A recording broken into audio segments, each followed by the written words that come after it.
প্রথমেই আবার অনেকদিন বাদে আপনাদের সময় নষ্ট করতে চলে এসেছি। তো প্রত্যেককে কেমন আছে? বাজারে যা ঝড় চলছে, উথাল-পাথাল, ওপর-নিচ, মানে সেই মেলাতে গিয়ে যেরকম আমরা রাইড চড়ি না? সেরকম একটা ব্যাপার হচ্ছে। তো আবার প্রত্যেককে বলব এই সময় নষ্ট করার মধ্যিখানে যে যতটা পারবেন unnecessary কোনো কিছুর রিজন খুঁজতে যাবেন না।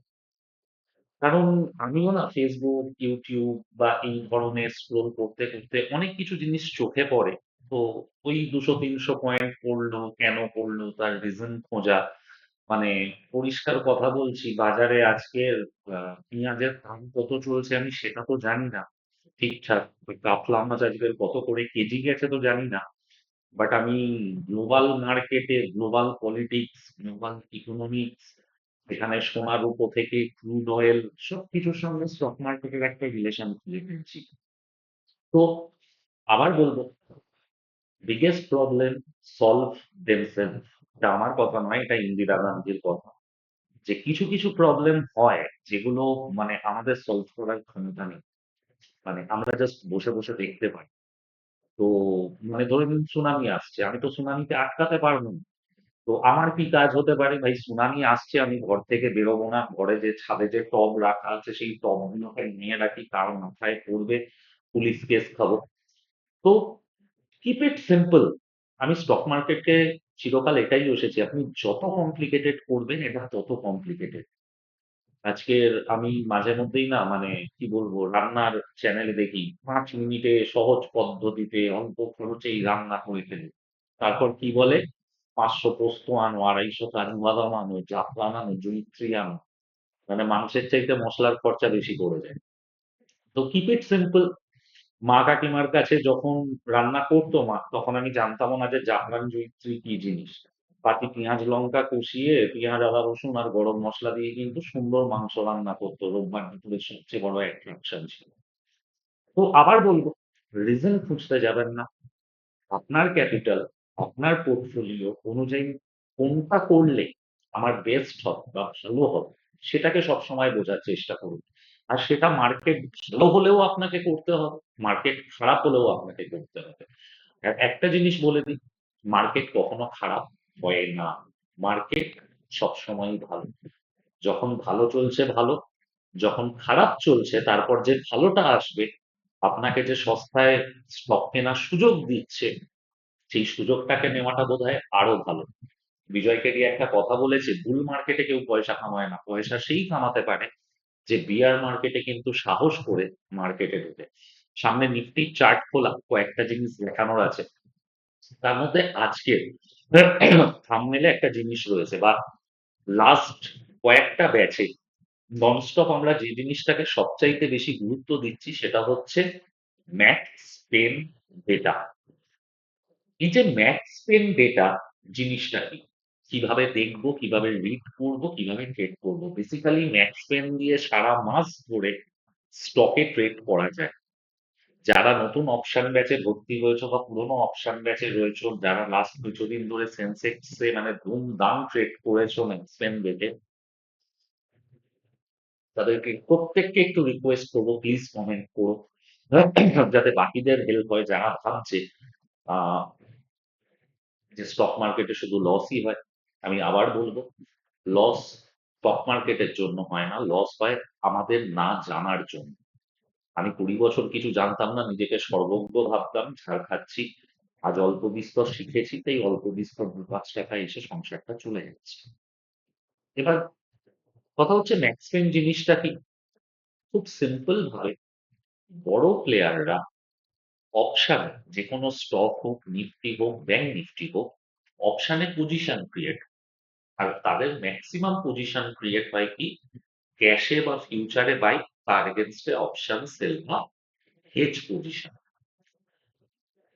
এবার ম্যাক্স পেন দিয়ে আমরা ক্যালকুলেট করি যে কোন জায়গাতে একটা স্টক বা নিফটি, ব্যাংক নিফটি ক্লিয়ারিং এর দিন, ক্লিয়ারিং এর দিন মানে নিফটির জন্য প্রত্যেক মঙ্গলবার, স্টক বা ব্যাংক নিফটির জন্য প্রত্যেক মাসের লাস্ট মঙ্গলবার, আগে বৃহস্পতিবার ছিল, ওটা মঙ্গলবার চেঞ্জ হয়েছে, যে ওই দিন নিফটি বা ব্যাংক নিফটি কোন জায়গাতে থাকলে একটা বড় প্লেয়ার সবচাইতে বেশি প্রফিট করবে। মানে ধরে নিন আমার কাছে প্রচুর টাকা, আমি 1,00,000 লট নিফটির 25,500 কল বিক্রি করে রেখেছি। এবার যখন আমি বিক্রি করে রেখেছি তখন তো দাম নিচে থাকলে আমার লাভ। তো আমি সবসময় চেষ্টা করব নিফটি যেন 25,500 আশেপাশে ক্লিয়ারিংটা কাটায়। ম্যাক্সপেন ডেটা আমাদেরকে এটাই বলে, বা আগে থাকতে প্রেডিকশন নেওয়ার চেষ্টা করো, যে নিফটি হোক, ব্যাংক নিফটি হোক, স্টক হোক, মাসের শেষ মঙ্গলবার বা প্রত্যেক মঙ্গলবার কোন জায়গাটাতে ক্লিয়ারিং কাটাবে। এবার কথা হচ্ছে, কিছু কোয়েশ্চেন এসেছে কিছু স্টুডেন্টের থেকে বা কিছু পুরোনো সাবস্ক্রাইবারের থেকে, যাদের সঙ্গে এখন পার্সোনাল রিলেশন, যে এখন হঠাৎ আমি অপশন নিয়ে কেন ভিডিও করছি। আমি একটা কথা বলেছিলাম এর আগেও, যখন সবাই অপশন নিয়ে ভিডিও করছিল তখন আমি সুইং ট্রেডিং এ ছিলাম, কারণ আমি ভিড়ের মধ্যে যাব। এখন সবাই দেখুন সুইং ট্রেডিং নিয়ে করছে বা বড় বড় গ্লোবাল জিও পলিটিক্যাল ইস্যু নিয়ে আলোচনা করছে। আমি এখন অপশনের প্রত্যেকটা স্টেপ নিয়ে আলোচনা করছি, কারণ যত দিন যাচ্ছে অপশন ট্রেডিং এর এত রুলস এন্ড রেগুলেশন আসছে, যেটা রিটেল ট্রেডারদের কাছে শক্ত হচ্ছে। আর যখন শক্ত হয় তখন কিন্তু পয়সা কামানোটা একটু সোজা হয়। ভিড় যেখানে কম, মাল পেতে সেখানে সুবিধা হয়। Sorry for the word, but যেখানে ভিড় কম সেখান থেকে রোজগার করাটা সহজ। এবার কথা হচ্ছে ম্যাক্সপেন ডেটাটা কি বুঝলাম, যে যেখানে ক্লিয়ারিং কাটলে বাজারের বিগ প্লেয়াররা বড় প্রফিট করবে, সেই লেভেলটাকে ওপেন ইন্টারেস্ট ডেটা দিয়ে ম্যাথামেটিক্স এর মাধ্যমে, একটা কমপ্লেক্স ম্যাথামেটিক্স এর মাধ্যমে খুঁজে বার করা। এবার আগে না ক্লিয়ারলি এই ডেটাগুলো পাওয়া যেত, কিন্তু যত দিন যাচ্ছে নতুন নতুন সাইট আসছে, তারা নতুন নতুন জিনিস প্রোভাইড করছে মানুষকে। এবার ব্যাপার হচ্ছে জিনিস দিলেই তো হলো না আমাকে। সাপোজ আজকের বাড়িতে ডাল রান্না করার জন্য সব মশলার সাথে দিয়েছে একটা তারার মতন কি স্টার অ্যানিস না কি বলবো, যাই হোক, কথার কথা বলছি। এবার স্টার অ্যানিসটা তো দিয়েছে, কিন্তু ওটা কিভাবে দিতে হয়, গুঁড়ো করে দিয়ে দেবো, সোজা ডালে ছেড়ে দেবো, নাকি ফুটিয়ে দেবো, জানি না। তো আলটিমেট আমাকে যদি খুব ভালো জিনিসও কিছু দেওয়া হয়, আমি যদি সেটা ইউজ করতে না জানি, তাহলে কিন্তু end of the day result হচ্ছে জিরো। এটাকে মাথায় রাখতে হবে। তো ম্যাক্সিমাম ডেটাকেও, ডেটাটা তো পাচ্ছি, ইউজ কিভাবে করব। যেটা আমি আইভি পার্সেন্টাইল নিয়ে বলেছিলাম, যে 90-95 এর উপর যাওয়া মানে কোন জায়গা থেকে তুমি স্টে আউট করো। তুমি দেখো লাস্ট 1 উইক ধরে আইটিসি ওপরে গেছে, পড়েছে, মুভমেন্ট হয়ে গেছে, union bank, bank of Baroda, যে কোনো স্টকে মুভমেন্ট হলো। আইভি পার্সেন্টাইল দেখো, কল আর কিনবো কি কিনবো না সেটা ডিসাইড করো, না পুট কিনবো কি কিনবো না ডিসাইড করো। 90 পার্সেন্টাইল 95-96 এর উপর চলে যাওয়ার পর কোন স্টকের কল বা পুট কিনে পয়সা কামানোটা কিন্তু খুব ডিফিকাল্ট। তখন কিন্তু অপশন শর্ট করতে হয়। বেসিক্যালি কন্ডর স্ট্র্যাটেজি, বুলি স্প্রেড বা বুল বিয়ার স্প্রেড, এই নিয়ে। তো এই যে ম্যাক্সিমাম ডেট, এটা কি বললাম, এর পরের গল্প আসে, যে জিরো সে হিরো ট্রেডটা কিভাবে আমরা করব, বা এই যে আগে জিরো সে হিরো কল দেওয়া হতো বা যা হোক কিছু, প্রত্যেকটার পেছনে কিন্তু লজিক আছে। আমরা সবসময় লজিকের চাইতে ম্যাজিকে বেশি ভরসা করি, এটা আমি আগেও বলেছি, যে লাগলে তুক না লাগলে তা। তো ওইভাবে তো কাজ হয় না। একটা লজিক্যাল ওয়েতে গত 3 মাস ধরে আমি কাজ করছি, ইনফ্যাক্ট আমার স্টুডেন্টদেরকে কাজ করাচ্ছি, তারা করছে, আমি করাচ্ছি না, আমার অত জ্ঞান নেই। মোটামুটি কিন্তু তারা প্রফিটেবল ট্রেড। এবার কথা হচ্ছে, বারবার যেটা বোঝানো, প্রত্যেকটা জিনিস রাইট টাইমের জন্য ওয়েট। আপনার বাড়িতে রোজ মাটন হয় না, আমার বাড়িতে রোজ মাটন হয় না, কিন্তু ভাইফোঁটা বা নবমী বা ধরে নাও ঈদের দিন আমরা কিন্তু মাটন রান্না করি। কষ্ট-সৃষ্ট হলেও ধার করে ম্যানেজ করে কম হলেও নিয়ে আসি। তো অপশন ট্রেডিং ও হচ্ছে না এই স্পেশাল দিনগুলোর জন্য ওয়েট করা। প্রত্যেকদিন এক লট করে খুঁজ করা নয়। মারিত গন্ডার লুটিত ভান্ডার একটা কথা আছে।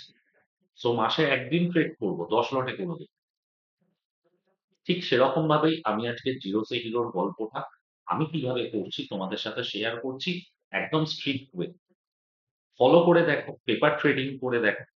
যদি রেজাল্ট পাও ঠিক আছে, যদি না পাও ভাই ইউটিউব রয়েছে, নিচে এসে পারফেক্ট গালাগাল করে যাও। বাট আবার বলছি, ডিসিপ্লিন ফলো করা। যে স্ট্রাকচার বলবো ম্যাচ করলে ট্রেড করবে, না করলে করবে। সেরকম ধরে নাও আমি আজকের দেখলাম, আজকের মঙ্গলবার নিফটির ক্লিয়ারিং ডে আমি ধরে নিচ্ছি। নিফটি আমি দেখছি 25,600 চলছে। আর নিফটির ম্যাক্সিমাম ডেটা চেক করলাম আমি 25,500। আবার বলছি, নিফটি চলছে 25,600, নিফটির ম্যাক্সিমাম হচ্ছে 25,500। তার মানে আমাকে কি বলছে? বড় প্লেয়াররা সবচাইতে বেশি প্রফিটেবল হবে কখন? যখন নিফটি 25,500-তে 3:30-র সময় 500-র আশেপাশে বন্ধ হবে। এবার এই যে ডিফারেন্সটা বললাম 500-600, এই ডিফারেন্সটা যে মুহূর্তে নিফটিতে 150 পয়েন্ট হবে বা ব্যাংক নিফটিতে 300 পয়েন্ট হবে, ম্যাক্স পেনের থেকে 300 পয়েন্ট নিচে থাকবে বা 300 পয়েন্ট ওপরে থাকবে, নিফটিতে 150 পয়েন্ট নিচে থাকবে ম্যাক্স পেন থেকে বা 150 পয়েন্ট ওপরে থাকবে। একটা গ্রাফিক্যাল রিপ্রেজেন্টেশন দিয়ে একটু তোমাদেরকে বোঝানোর চেষ্টা করি, তাতে হয়তো সুবিধা হবে। যে সাপোজ, বাবা কিসব খুলে ফেলছি, এক সেকেন্ড। আচ্ছা, আজকের কিছু সুইং ট্রেডিং এর স্টক নিয়ে আলোচনা করবো। ইউনিয়ন ব্যাংক বলেছিলাম, চার্ট অ্যানালিসিস করা হয়েছিল আমাদের। পিএসইউ ব্যাংকের মুভমেন্ট দেখতে পাবো, ব্যাংক নিফটি 62,000 একটা বেশ টার্গেট ছিল। যদিও আমি কোনো সেবি রেজিস্টার্ড অ্যানালিস্ট নই, চূড়ান্ত অশিক্ষিত একজন ট্রেডার। সো কোনো কাজ করার আগে প্লিজ নিজের যে ইনভেস্টমেন্ট অ্যাডভাইজার আছে বা সেবি রেজিস্টার্ড অ্যানালিস্ট রয়েছে তাদের সঙ্গে একটু আলোচনা কিন্তু করে নিও।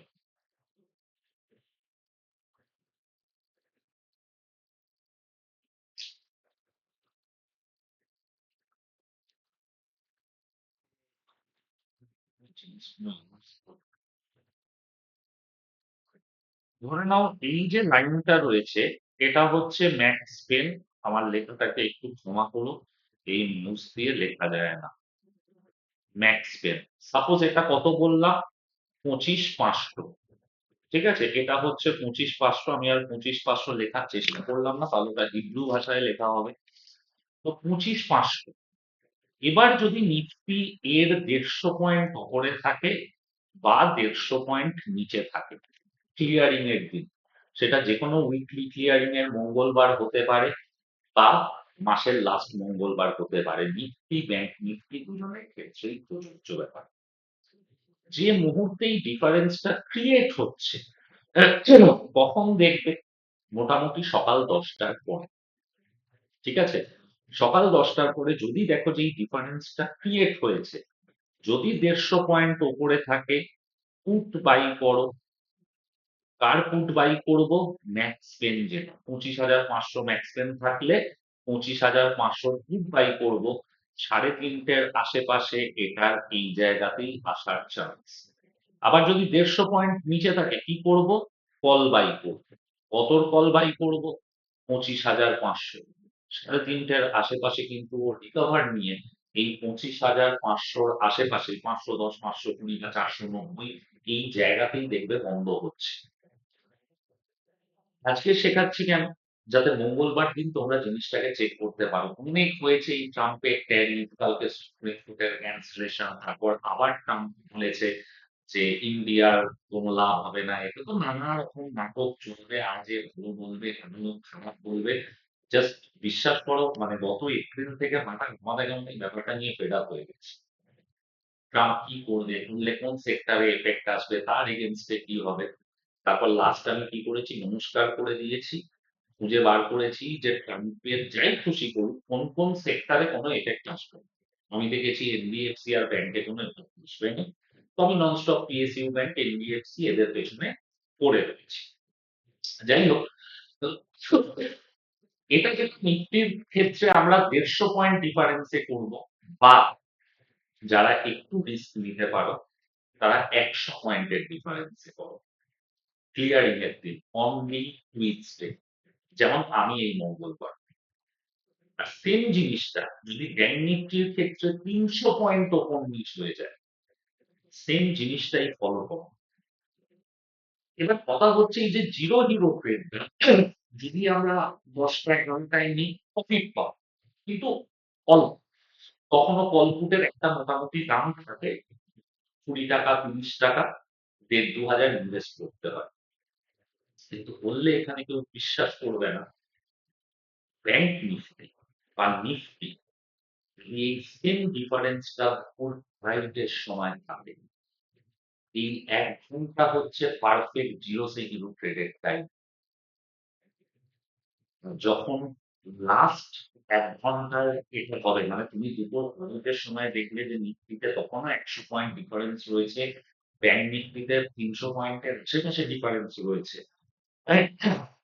তুমি বিশ্বাস করো, বা তোমরা বিশ্বাস করো, বা আপনারা বিশ্বাস করুন, এটা হচ্ছে বেস্ট টাইম জিরো সে হিরো ট্রেডে। তখন কি হয়, আমি নিজের এক্সপিরিয়েন্সে বলছি, ব্যাংক নিফটির কল চলছে 5 টাকা, 10 লট কিনলাম, 150 টাকা করে 1,500 টাকা ইনভেস্টমেন্ট, উইদিন 15 মিনিট 1,500 টাকাটা 10,000। নিফটির কল 2 টাকায় নিয়েছিলাম, 5.5 টাকায় বেরিয়ে গেল। তো 500 টাকা ইনভেস্ট করো। আমি আবার বলছি, এই দুপুর 10টা 11টার পর যদি না হয়, দুপুর 1টা 2টোয় যদি হয়, এটা হচ্ছে বেস্ট টাইম 500 টাকার ট্রেড করো। 500 টাকার ক্ষমতা আছে তোমাকে 5,000 টাকা দেওয়ার। এখানে যদি কৃষ্ণনগর ব্যাচের স্টুডেন্টরা এই ভিডিও দেখে, আজ থেকে 1 মাস আগে লাইভ ট্রেড এই ক্লিয়ারিং এর দিন, 90 টাকার এই 35 টাকার অপশন তোমার প্রায় 300-350 টাকা দাম দিয়েছিল এই ম্যাক্স পেনের ক্যালকুলেশনে। সকালবেলা ঢুকেই ব্যাংক নিফটিতে খুঁজে পেয়েছিলাম, তখন প্রায় 500 পয়েন্টের ডিফারেন্সে পেয়ে গেছিলাম। সকাল 10টাতেই 35 টাকা করে কল তুলেছি। দিনের শেষে তো 400-500 গেছিল, আমরা 100 টাকার আশেপাশে বিক্রি করে দিয়েছি। লজিক গুলো যদি পারফেক্ট ম্যাচ করে, এবার আমি এটা বলছি তুমি 50 পয়েন্ট ডিফারেন্সে ট্রেড নিয়ে নেবে, 100 পয়েন্ট ডিফারেন্সে ট্রেড নেবে ব্যাংক নিফটি, মিনিমাম ডিফারেন্সটা অ্যাটলিস্ট নিফটিতে 100 পয়েন্ট, ব্যাংক নিফটিতে 300 পয়েন্ট। ট্রেড কবে করবো? মঙ্গলবার। সিনারিও যদি পারফেক্ট না হয়, ট্রেড করবো না। ডিসিপ্লিন কিন্তু সবচেয়ে ইম্পর্টেন্ট, আর এটা তোমাদেরকে আমি কিন্তু টুকটাক তোমাদের সঙ্গে শেয়ার করছি না। প্রপার লজিক, যে বড় প্লেয়াররা যাদের বাই সেল পজিশন রয়েছে তাদেরকে স্টপ লস ফপ লস খাইয়ে যেখানে ওদের ক্লিয়ারিং কাটালে সবচেয়ে বেশি প্রফিট হওয়ার কথা, ওরা কিন্তু সেটাই করে। যেমন ধরো, এবার কথা হচ্ছে যে আমি ম্যাক্সিমাম ডেটা কোথায়, এটা হচ্ছে সবচেয়ে ইম্পর্টেন্ট কোয়েশ্চেন। যাই হোক, এরপর কিছু স্টকের তোমাদেরকে দেখাবো। সবার প্রথম গুগল ক্রোমে যাবে। এখন অ্যাকচুয়ালি এইভাবে ভিডিও করছি, হয়তো অনেকের দেখতে ভালো লাগছে না বা চোখে আরাম পাচ্ছে না, কিন্তু কি বলতো, যদি আমার কোনো জিনিস প্রপার চার্ট অ্যানালিসিস করে শেখাতে হয়, বোঝাতে হয়, তো এই স্ক্রিন শেয়ারিংটা খুব জরুরি। না হলে খালি মুখে বললে লোকে কনফিউজ হয়। নিফটি ইনভেস্ট এই সাইটটায় ক্লিক করুন, নিফটি ইনভেস্ট করুন, ক্লিক করো। খোলার পর ওপরে দেখো লেখা রয়েছে ম্যাক্স টেন, ম্যাক্স টেনে ক্লিক করো। অ্যাডভার্টাইজ দিচ্ছে, গুলি মারো, ক্লোজ করো, করে নিচের দিকে এসো। প্রত্যেকটার ম্যাক্স টেন কোথায় রয়েছে দেখিয়ে দিচ্ছে। আমি নিফটিতে ক্লিক করব। এটা উইকলিও দেখতে পাবে, মান্থলিও দেখতে পাবে। ম্যাক্স টেন কততে রয়েছে? 25,600। সোমবার বাজার যদি ওপরে খুলে এই তোমার ট্যারিফের গল্পতে, তাহলে তখন আবার চেক করতে হবে ম্যাক্স টেনটা কোথায় রয়েছে। এই যে 25,600, এই গ্রাফটা আমাকে কি রিপ্রেজেন্ট দিচ্ছে ভালো করে বোঝার চেষ্টা করো। গ্রাফিক্যাল রিপ্রেজেন্টেশনটা কিন্তু তোমাদেরকে ক্লিয়ার করে দেবে যে কেন ম্যাক্স পেন ডেটাটা গুরুত্বপূর্ণ।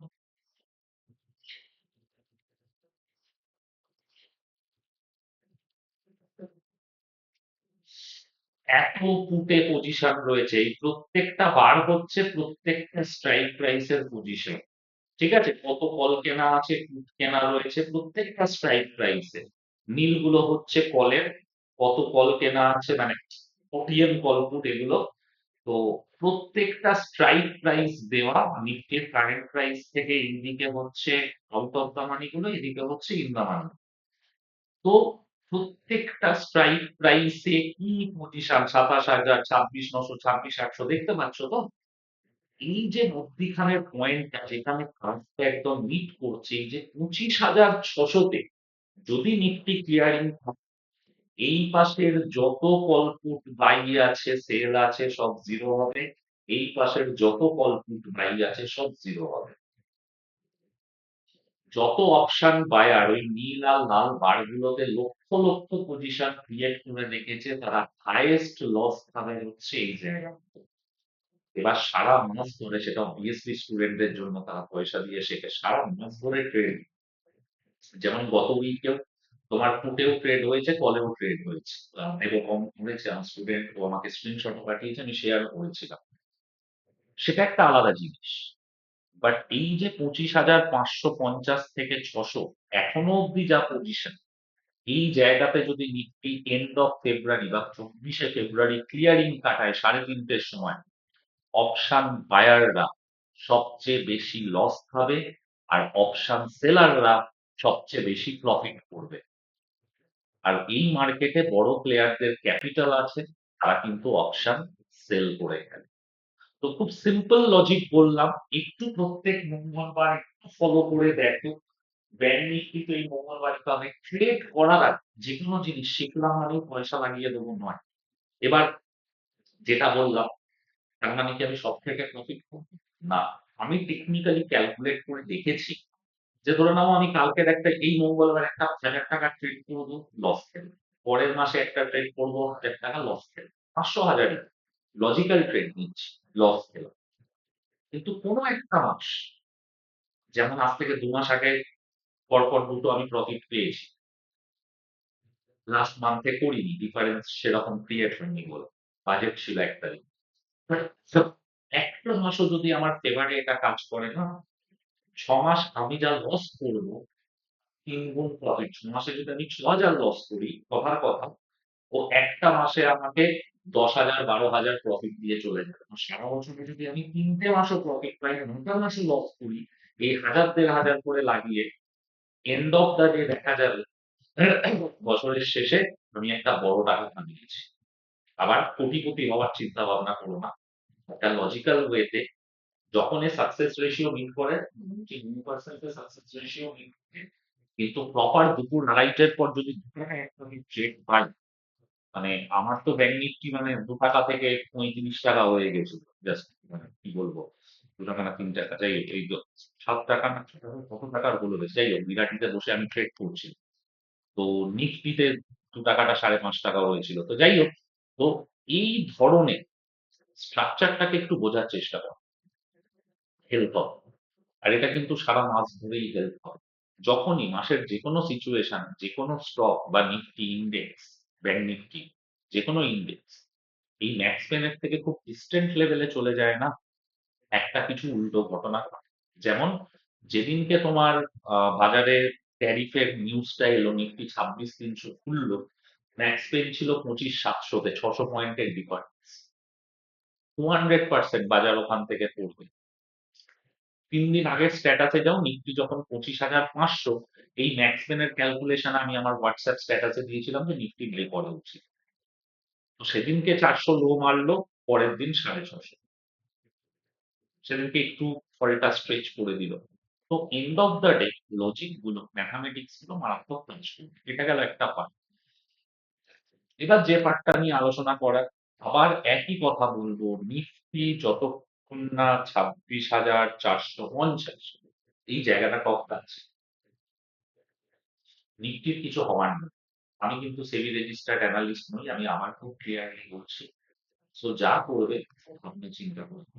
এলে এই মুহূর্তে দাঁড়িয়ে সেকশনের গল্পে কোন কোন স্টকে বড় মুভমেন্ট আসতে পারে, আমি একটা স্টকের চার্ট তোমাদের সঙ্গে শেয়ার করছি, এটা আমার পার্সোনাল ওপিনিয়ন। আমাদের মার্কেটে একটা জিনিস আমরা জানি বা আমাদেরকে বলা হয় বা শেখানো হয়, ফেইল্ড প্যাটার্নের দম বেশি। এবার এখানে আমি দেখতে পাচ্ছি যে ভোল্টাসে প্যাটার্ন ফেল করছে। যেমন এটা যদি হয় পোল, এটা হচ্ছে ফ্ল্যাগ। ধরে নাও বিয়ারিশ ফ্ল্যাগ। ঠিক আছে? পরিষ্কার প্যারালাল চ্যানেল ক্রিয়েট করেছে। এটা নিচের দিকে ভাঙা উচিত। কিন্তু যদি ওপর দিকে ভাঙে, হোপফুলি ভোল্টাসে আমরা বড় মুভমেন্ট দেখবো। টেকনিক্যালি যদি ভাবতে কেন দেখবো? ভাই এবছর বলেছে 2 ডিগ্রি আরো গরম বেশি পড়বে। গত বছর আমাদের এখানকার গ্রেটিস্টান পেপারে অ্যাড দিয়েছিল আমরা পার ডে 1 লাখ এসি বেচেছি মে মাসে। এবার তুমি ভাবো যদি ও 1 লাখ এসি বেচে তাহলে ভোল্টাস কোম্পানি সারা ভারতবর্ষ জুড়ে কত এসি বেচবে। এটা তুমি যদি দেখো টোটাল এই সেক্টরটাতে ব্লু স্টার মুভমেন্টের জন্য রেডি হচ্ছে। 52 উইক হাই এর কাছে পৌঁছাবে। এখানেও ব্রেকআউটের মুখে দাঁড়িয়ে রয়েছে স্টক। ক্লিয়ার? 2020 ওপর চললে ব্লু স্টারেও কিন্তু আমাদের বড় মুভমেন্ট দেখা উচিত। আচ্ছা, কোন রিসেশন জিনিস দেখেছি যারা ধরনের এসি ফেসি যেমন আরেকটা এই সেক্টরের আহ জনসন কন্ট্রোল কুলিং সিস্টেমের করে।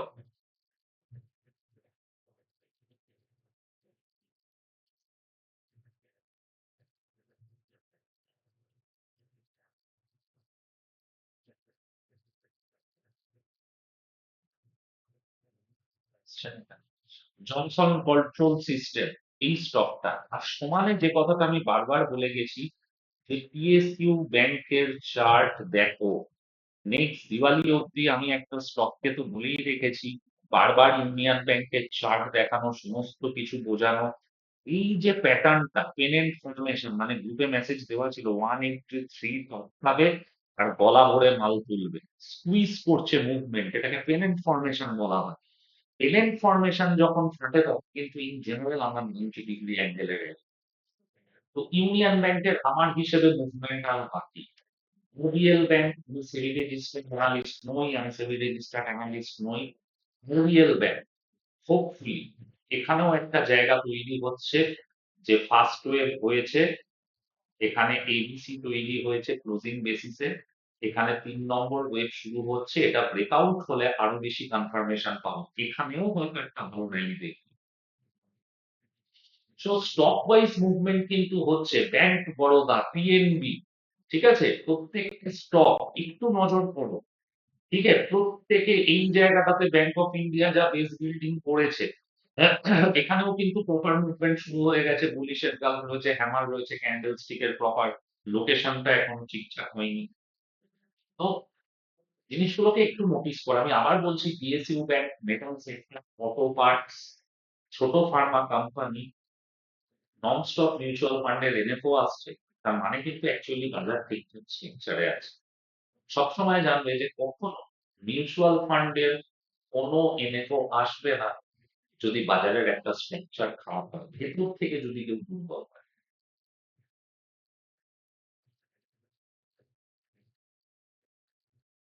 এই জায়গাগুলোতে নজর রাখবে, এই সেক্টর গুলোতে নজর রাখো। গুগল করে স্টকের লিস্ট দেখো, চার্ট দেখো বা করো, কি স্পিনার ডট কমে যাও, স্টকের লিস্ট খোলো, একটা একটা করে চার্ট দেখতে শুরু করো। শিওর শট আমরা কিছু না কিছু পাবো, কিন্তু খাটতে হবে। আমি মাঝে মাঝে ফেসবুকে কিছু অ্যাড আসতে থাকে, ওই যে বললাম আমি বিভিন্ন ধরনের ওই রিসার্চ নিয়ে দেখতে থাকি, স্ক্রোল করতে থাকি। তো একজন বলছে সামহাউ যে শর্টকাটে পয়সা, মানে একদিন সে পয়সা হয়তো কাম দিচ্ছে, যাই হোক, শর্টকাটেই পৃথিবীতে কিছু হয় না। লং রানে তো হবে না। হ্যাঁ, মার্ডার করতে পারো, ইয়ে করতে পারো, সেটা আলাদা ইস্যু। বাট আদারওয়াইজ শর্টকাটে এই মার্কেটে পয়সা কামানো খুব ডিফিকাল্ট। একটা ট্রেডের জন্য ওয়েট করতে হয়, প্ল্যানিং করতে হয়। আমি বারবার এই কথাটাই বলার চেষ্টা করি। যাই হোক, অনেক তোমাদের মাথা খেলাম। এগেন ব্যাংক নিফটি আমার 62,000 টার্গেট ছিল, 61,800 হয়ে গেছে। 1 মাস 2 মাস আগের ভিডিও খুলে নিও। নিফটিতে টার্গেট আমার রয়েছে 28,500, 26,500 টপ টার্গেট দিন ওটাও হয়ে যাবে। বাজার পড়ার মতন কোনো ইভেন্ট রয়েছে বলে আমার মনে হচ্ছে না। তবে বাজার এত লম্বা ফেজ কেন সাইডওয়েজ করছে? তার কারণ হচ্ছে থার্ড ওয়েভের র‍্যালিটা ১৮,০০০ থেকে ২৬,০০০ নিফটির অনেক বড় র‍্যালি। এবার থার্ড ওয়েভে যত বেশি বড় র‍্যালি হয়, ফোর্থ ওয়েভটা তত বেশি টাইম কনজিউমিং হয়। ঠিক আছে? এটা গেল একটা পার্ট। রেলওয়ে স্টক নিয়ে অনেকের অনেক কথা হবে। কিন্তু রেলওয়ে স্টক নিয়ে আমি বলে দিচ্ছি, ওপরেই যাবে। উইথআউট ভলিউম ফল। সারদা এনার্জি সারদা ক্রপ আমার ১১০০ কেনা ছিল, ৮৫০ চলে এসেছিল। সব ক্লাসে দেখিয়েছিলাম যে উইথআউট ভলিউম ফল হচ্ছে যখন তখন বাস্ট করবে। তোমাদেরকেও একটা ভিডিওতে দেখিয়েছিলাম যে একটা স্টককে কিভাবে এভারেজ করতে হয় ম্যাথমেটিক্যাল ওয়ে। তো যাই হোক, সারদা ১৬০০ হয়ে গেল ১ সপ্তাহে। তো রেলওয়েও যাবে। বাট এই যে ফেজ গুলো কাটায় না, এই ফেজ গুলো আর কিচ্ছু করে না। উইক বুল। আবার বলি আমরা উইক বুল। যার ক্যাপিটাল ২৫,০০০, ৫০,০০০ তখন মুভমেন্ট থেকে ৫,০০০, ১০,০০০ টাকা লাগিয়ে কিনে নিয়েছিল বা জুপিটার মতন কিনে নিয়েছিল। তারা কি হবে? তারা কিন্তু মার্কেটে লস বুক করে বেরিয়ে যাবে। যেহেতু এই ১ মাস ২ মাস মুভমেন্ট হচ্ছে। যাই হোক, যারা আমাদের YouTube গ্রুপের মেম্বার, তাদের প্রত্যেককে রিকোয়েস্ট করব, কমিউনিটিতে নতুন গ্রুপের লিংক পোস্ট করা হয়েছে। লাস্ট মান্থ যা আমি বিএসসি, টিএসসি যা বলেছি মোটামুটি ঠিক আছে, ঠিকই ছিল আশা করি সবার। আ তো আ একটু ওই গ্রুপে জয়েন করো। আশা করছি এই মান্থেও ভালো কিছু ঘটবে বা ভালো কিছু করতে পারবো আমরা। আর সবচাইতে ইম্পোর্টেন্ট হচ্ছে আমি ওয়েট করে রয়েছি। নিফটি ২৬,৪৫০ থাকলে কিছু স্টক আমার স্মল ক্যাপ আর পেনিতে নজর গেছে। যেগুলো অনলি ওই YouTube মেম্বার্স গ্রুপে, YouTube এর মেম্বার্স অনলি ভিডিও করে শেয়ার করব তোমাদের জন্য। একটু পজিশনাল হতে বলব স্টক গুলোতে। আর লাস্ট নিজের পেটের কথাও একটু বলে যাই যে দমদমে আমাদের নতুন অফিস হয়েছে। দমদমে আমরা শনিবার বিকেল আর রোববার দিন দুটো দিনই কিছু নতুন ব্যাচ অফলাইন চালু করার আইডিয়ায় আছি। সবার যাতে যাতায়াতের সুবিধা হয়। আমি প্রেফার করি যাতে মানুষ অফলাইনে ক্লাস করে। যারা অনলাইন ব্যাচ যারা করতে চাইছো, এই মুহূর্তে পুরো ফুল মেসেজ এসেছে এই একটা ওয়েবে কি চলবে হবে। অপশন যতগুলো ব্যাচ-ট্যাচ চলছে টোটাল ফুল। নতুন আর ব্যাচ শুরু করার জায়গাতে আমরা নেই। অফলাইনে কৃষ্ণনগর, বর্ধমান, দমদম এই প্রত্যেকটা জায়গাতে সোনারপুর নতুন ব্যাচ শুরু হচ্ছে এই ৪ টে জায়গাতে। তো এই ৪ টে জায়গাতে চাইলে জয়েন করতে পারেন যদি মনে হয়। আমাদের সঙ্গে পড়াশোনা করা বা শেখা মানে কিন্তু পরিষ্কার অল্প বয়স, প্রায় ১ মাস ধরে চালাতে হবে। ঠিক আছে? ১-২ মাসে কিছু করতে পারবো না। আমাদের যোগ্যতার উদ্দেশ্যে। যাই হোক, সবাই ভালো থাকবেন। একটু স্টুডেন্টদের বলব একটু কমেন্ট করুন কার কি এক্সপেরিয়েন্স চলছে, যারা প্রিমিয়াম গ্রুপ মেম্বার তাদেরকেও বলব। আর যদি কারোর ভিডিওটা ভালো লাগে প্লিজ একটু শেয়ার করো। এইটুকুই রিকোয়েস্ট থাকবে। ভালো থেকো সবাই। সামনে হোলি আসছে। জানি না হোলির আগে আর ভিডিও হবে কি হবে না। সবাই ভালো করে কাটিও। সবচেয়ে ইম্পোর্টেন্ট কৃষ্ণনগরে মেলা হয়। আমরা ৪ তারিখ থেকে রাধানগর মাঠ বোধহয় বড় মেলা হয়। ফসিলস, শিলাজিৎ সব আসছে। তো ওই মেলাতে আমরা থাকছি। সবার সঙ্গে আড্ডা মারার জন্য, ইন্টারেক্ট করার জন্য লাইভ ট্রেডই করব ওখানে স্টলে বসে। তো চলে এসো। দেখা হবে মেলার মাঠে। ভালো থেকো সবাই। চলো টাটা।